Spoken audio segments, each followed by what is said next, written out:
Alright, welcome to Dunetos Fitness. This is the first video of a series of videos we're going to do on the movements we'll be doing in exercises.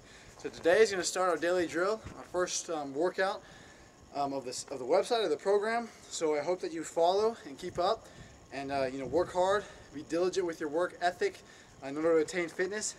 And these videos are made for the purpose of you making sure that your mechanics are right during your movements, making sure you're preserving your form, making sure that you are able to translate proper form when it comes to high intensity into a high volume of reps and heavy weight, and we get into the real hard work of training. Okay, so we want to go over a squat today for the first movement. This movement is extremely functional, foundational movement, especially when it comes to a lot of other movements we'll be doing. A lot of movements involve a squat. All right, so we're going to want to make sure that our mechanics are right with just the actual movement before we get into other movements that involve this movement. Okay, so the first thing we want to do is make sure that we've got our feet in a good position. Translating to heavy weight, you want your toes to be out a little bit for the purpose of range of motion in your hips and depth, and just because heavy weight coming on you in the front rack, overhead rack, all that kind of stuff is really going to push you down. You want to make sure that you have good depth in your squat. You can keep your toes forward. That's really going to put a little more strain in your quads. That's fine, still a good movement, but you want to make sure you can kind of get used to them both ways. Okay, so we got our toes pointed out a little bit, making sure that my upper body is erect, my torso is erect. Don't want to slouch in any movement, really. I don't want to round my back and slouch. You notice that in other movements, but especially with a squat, we're going to keep our back naturally straight. Doesn't mean that we're arching our thoracic spine, but we're going to do this by stabilizing our core, engaging our core, making sure it's tight and flexed before we go down. All right, so my core is engaged, straightening my back, making sure it's strict and erect. I'm going to engage my hips is the next thing.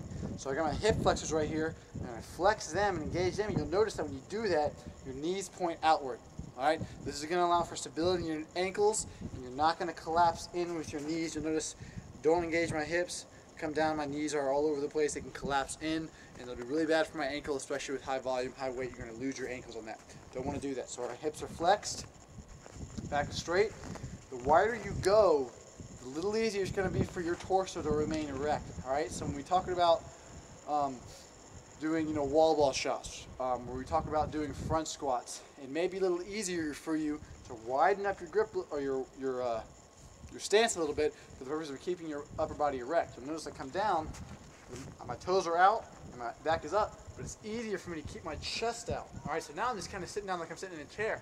And if I come in, it's a little bit harder. You see my torso kind of comes down a little bit. I can still keep my back straight, but I'm really going to have to focus on that because my torso is going to come down. Okay, still could be a good squat, but you just want to be aware of those things. It's going to be harder in a more narrow position. All right, so you can change it up, do different kind of stances.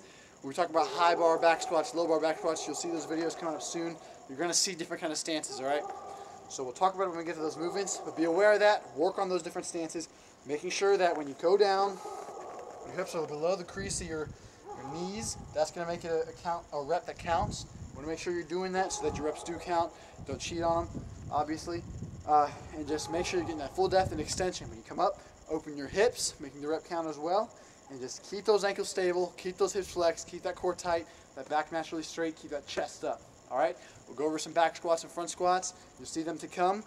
Thank you for watching the video. Again, keep up with our videos, keep up with our workouts. You'll see that your level of fitness is going to significantly increase, and just get after it. All right, this has been Adam with Dunetos Fitness. See you next time.